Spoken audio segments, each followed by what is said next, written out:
नमस्कार, जय हिंद साथियों। सीखने का कोना, मेरा घर मेरा विद्यालय, मध्य प्रदेश शासन और डिजिलैब की साझा पहल से एक विशेष प्रकार का प्रोग्राम, बहुत ही सुंदर प्रोग्राम तैयार किया गया है जिसका नाम है मेरा घर मेरा विद्यालय। आप सभी को विदित है कि अभी स्कूल नहीं लग पा रहे हैं और कोरोना के संकट काल में हमारे बच्चे घर पर ही रहकर पढ़ाई कर रहे हैं। ऐसे तो हमने एक छोटा सा प्रयास किया है कि हम घर का कोना कैसे तैयार करें। उसके लिए यहाँ पर मैं एक कोने को तैयार करके आपको इसको डिस्प्ले कर रहा हूँ।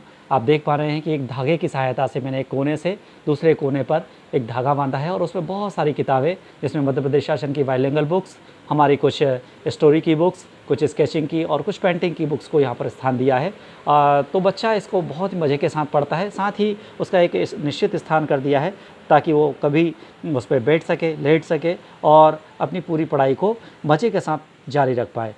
और साथ ही आपको कुछ और विशेष प्रयास करना है कि जो बच्चे रचनात्मक कार्य करते हैं उनको आपको डिस्प्ले ज़रूर करना है, जिससे क्या होगा कि बच्चे उनको देखेंगे और अपनी रचनाओं को देखकर कुछ नया करने की ओर प्रेरित होंगे और कार्य करेंगे। आप यहाँ पर देख पा रहे हैं कि हमारी वर्क बुक हैं, उसके विषय की कुछ किताबों को हमने जगह दी है। साथ ही सीखने के प्रतिफल को भी हम स्थान दे सकते हैं और एक विशेष बॉक्स तैयार किया जिसका नाम दिया हमने खजाने की खोज। आप इस समझ गए होंगे कि हमारा खजाना क्या हो सकता है। इस खजाने को आप जैसे ही ओपन करेंगे तो आप देखेंगे कि बच्चे की बहुत सारी रचनात्मक पेंटिंग, ड्राइंग और बहुत सारे खजाने की खोज इसमें कर सकता है वो, जिसको कि वह पढ़ाई के साथ जोड़ पाएगा। साथ ही दूसरे खजाने की खोज जिसमें हमने किताबों को और केवल उसकी विषय की किताबें और साथ ही कुछ स्टोरी की किताबों को स्थान दिया है। जैसे ही बच्चा इसको खोलेगा तो वह अपनी किताबों को बहुत अच्छे से पढ़ पाएगा और खोज पाएगा।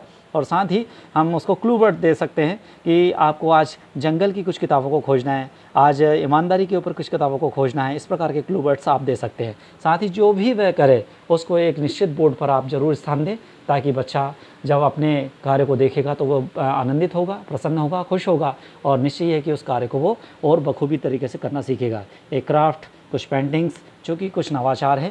साथ ही आप बोर्ड अपने घर में, यदि आपके घर में बोर्ड है तो बोर्ड को भी आप रंगीन चाकों के साथ में उसको रखें ताकि रंगीन चाक से बच्चा जब करना शुरू करे तो वो बहुत अच्छे से अपने कार्य को कर सकता है। जैसा कि आप देख पा रहे हैं कि यहाँ पर इंडिया का मेरे पास रेडी किया है, उसमें नदियों के बारे में विशेष रूप से समझाया गया है।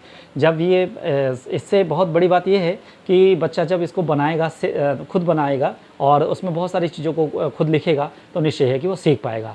साथ ही मैं एक चीज़ और दिखाना चाहूँगा कि एक टेबल पर हमने पूरा शिक्षा का एक कोना तैयार किया है, जिसमें आप देख पा रहे होंगे कि झलक मतलब कि हमने एक किताब को यहाँ पर रखा है और प्रतिदिन एक नई किताब को हम झलक पर रखते हैं जिससे कि वह देखता है। और हाँ, उसके बारे में आपको छोटी सी चर्चा ज़रूर करना है, बुक टॉक करना है ताकि उसके माध्यम से बच्चा उसके प्रति आकर्षित हो और पढ़ने के प्रति लालायित हो। और जैसे कि आप देख पा रहे हैं सियार और मोर, आज मैंने जब सियार और मोर के बारे में उसको छोटा सा बताया कि इसमें ये जंगल की बहुत शानदार कहानी है और सियार और मोर कैसे अपने भोजन को एक साथ करते हैं और सियार पूरे उसकी बाटी को खा जाता है, तो आप इस कहानी को पढ़ेंगे तो आप अच्छा समझ पाएंगे। तो बच्चों के प्रति एक जैसे ही झलक के बारे में हमने उसको बताया, बुक टॉक किया, तो वह बहुत ज़्यादा आकर्षित हुआ और उस कहानी को पूरा पढ़ा और बाद में उसके बहुत सारे खुद विचार भी उन्होंने गढ़ना शुरू किए। तो आप देख पा रहे होंगे कि बच्चों ने यहाँ पर ड्राइंग की है, पेंटिंग की है, यहाँ पर कुछ क्राफ्ट भी क्रिएट किए हैं और